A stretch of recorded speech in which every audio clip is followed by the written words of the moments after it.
Today I want to talk about Noah's calendar and how in the Bible there's no new thing underneath the sun. The calendar that God outlined in the Bible, that he outlined in Moses' day, that everybody followed, is the same calendar that was in Noah's day.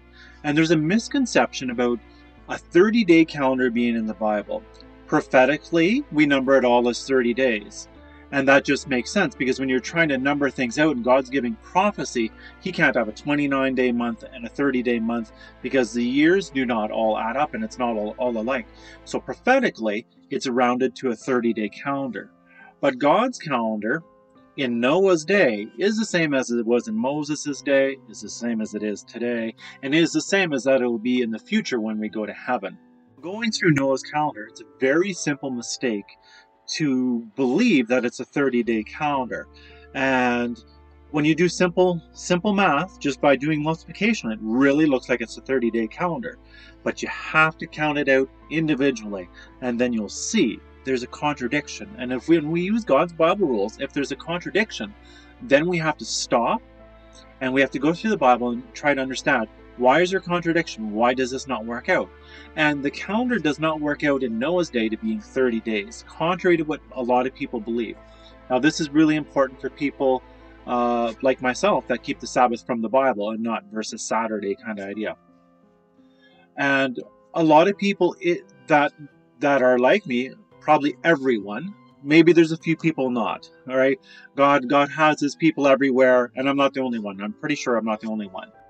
But everyone that keeps the Sabbath like I do, they all believe that it's a 30-day calendar in Noah's day, and then when we go to heaven, it'll go back to a 30-day calendar. I find that people that try to rationalize 30-day calendar will go into the time of Hezekiah, when the sun went back 10 degrees, and they'll say that somehow that affected the moon, but it only went back 10 degrees and then continued on its path, and the moon would never have changed. They would still be flowing the same and never said the moon slowed down. Or they might wrestle in the time of Joshua when Joshua commanded the sun and the moon to stand still. But in all of those cases, nothing ever says, hey, moon, don't work the way you used to, right? There's never that anywhere in history. And you have to be able to use the Bible for your proof. And you can't you can speculate. Obviously, you can speculate about a few things. But the Bible should give clear answers to this. If God has a calendar in the Bible, it's going to be seen. And it's going to be seen that it was always the same throughout the whole Bible. So here, let's take a look at Noah's calendar. So this is roughly a calendar of what it would look like for people that are researching the Bible. This is the calendar that you see in the Bible. You don't see any other calendar. And a lot of people will say every month will have 30 days, but that's not so. And Noah's calendar is going to show this. And the problem is that people read the text really quickly, but never actually sat down to do the calculations to find out what is true and what is not true. The Bible talks about 150 days where the rain prevailed upon the earth. And we know that the rain started on the 17th day of the second month, and then it talks about the ark resting on the 17th day of the seventh month. So what most people do is they do a calculation. They're like the 17th day here and the 17th day there. That means 5 months. 5 times 30 is 150, which kind of makes sense. It kind of sounds like it'd be right, doesn't it? But they've never actually counted the days. And as Seventh-day Adventists, we need to count the days because we know that every day makes a difference. Hence why we have 1844, not 1843. So here we don't have to worry about the fullness of a year like we do in 1843 and 1844. We're talking about a specific day. So we have to understand that the rain came on the 17th day. So we have to count that day. If you don't count it, then you don't have a proper count. So when you go into the prophecy, like the Seventh-day Adventist Church has a lot of prophecy that we understand and we fully know. If you're calculating it and you're not going from 1 AD to 1 BC or 1 BC to 1 AD, you're just counting straight days.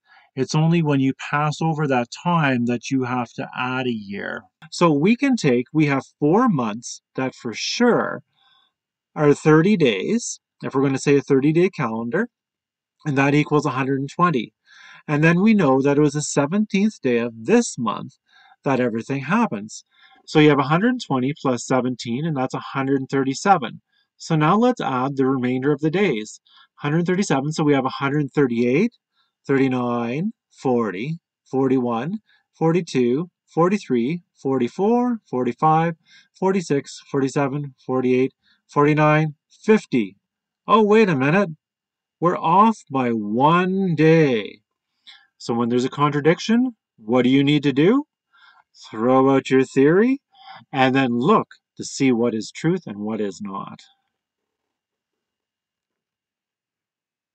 So let's just put this in terms that will be easy to know and understand.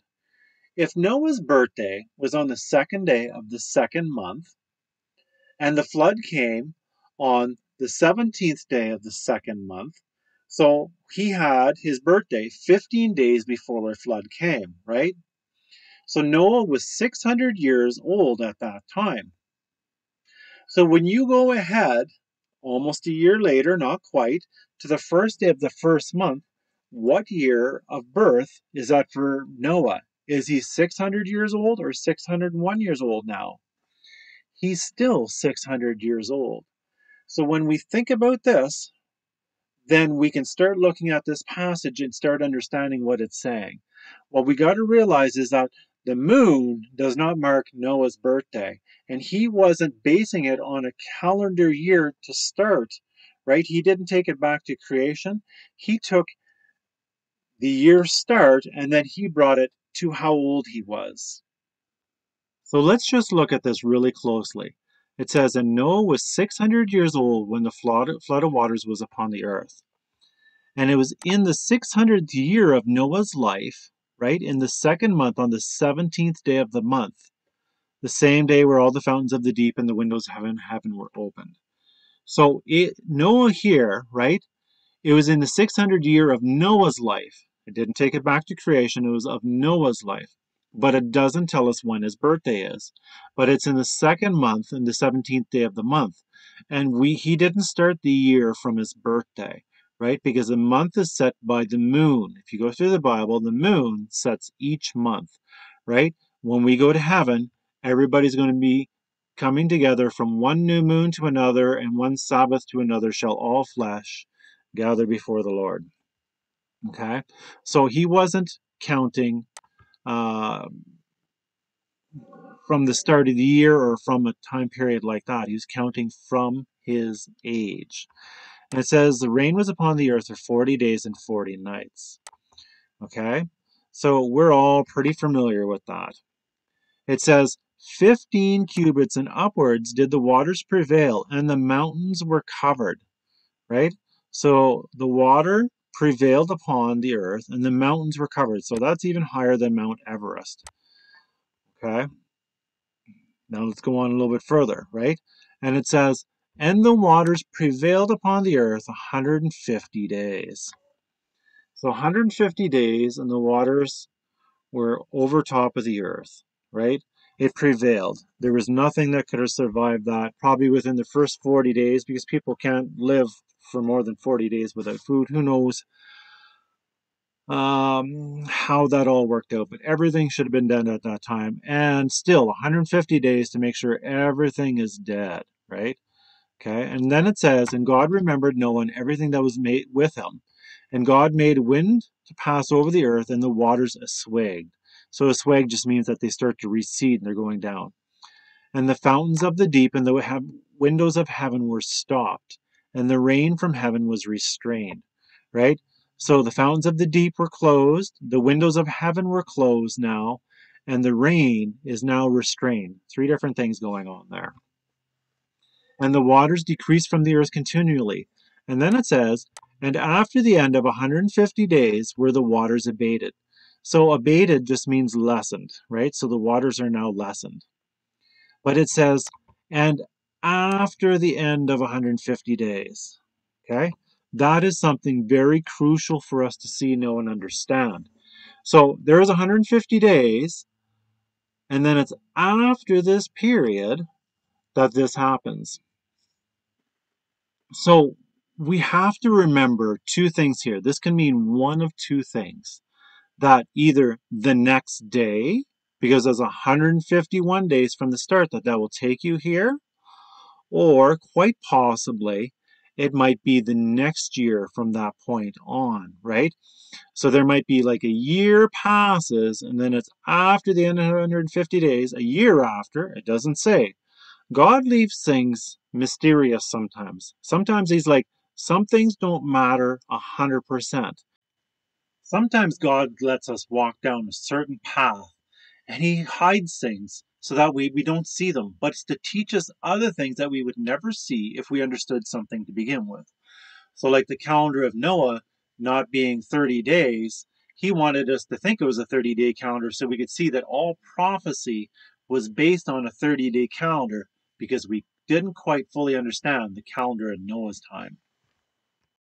But what matters is that you see that this calendar of a 30-day calendar is wrong. That's what God's really trying to point out here.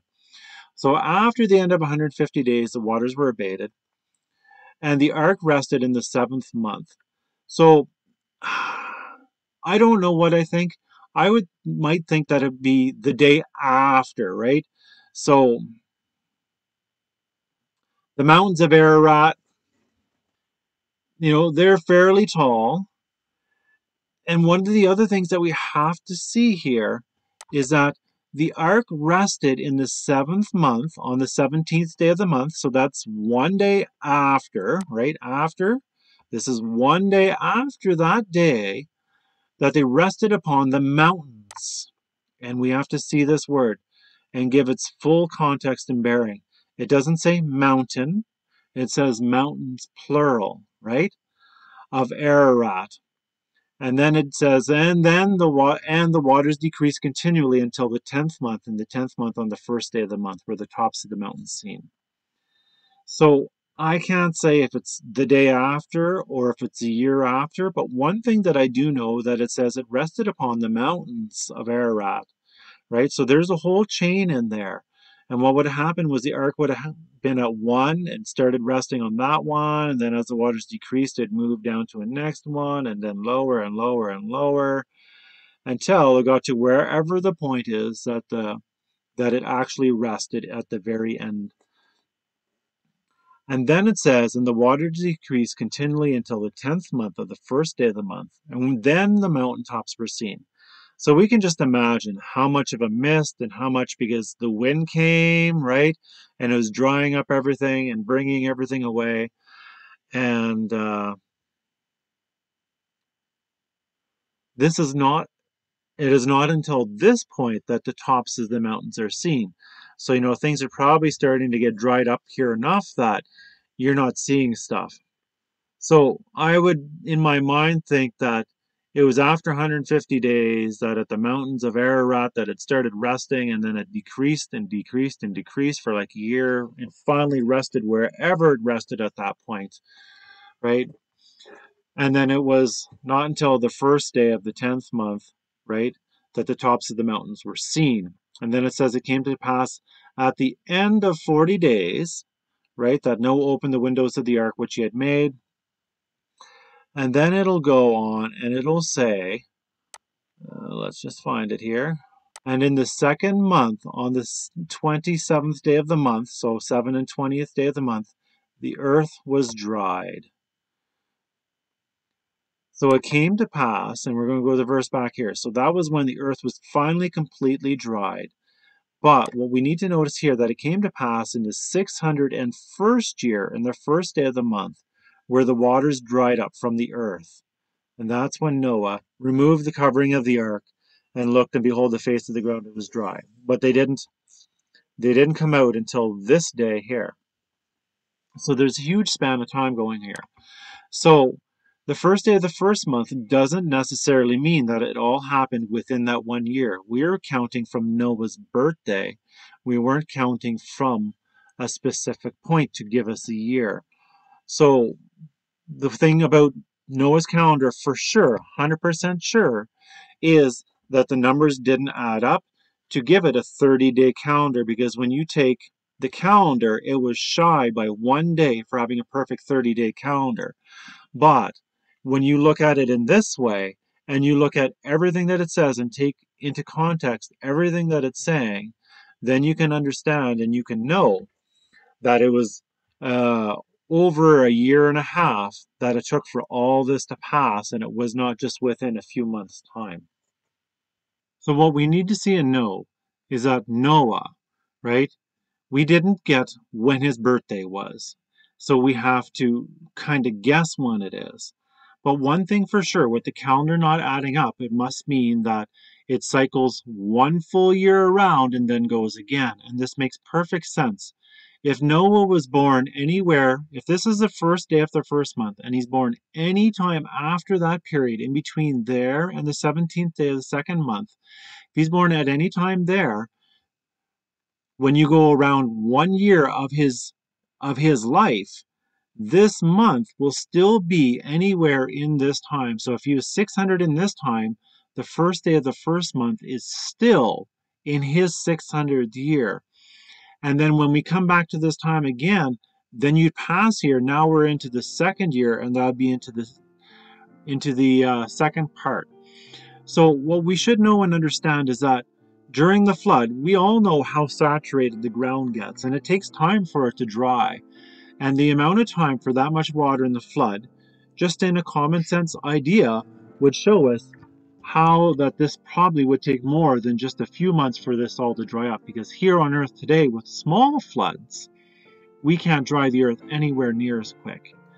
It's my prayer that you might take this, might understand it, know, and see it, and realize that God's calendar is the same. God doesn't change. There's nothing new underneath the sun.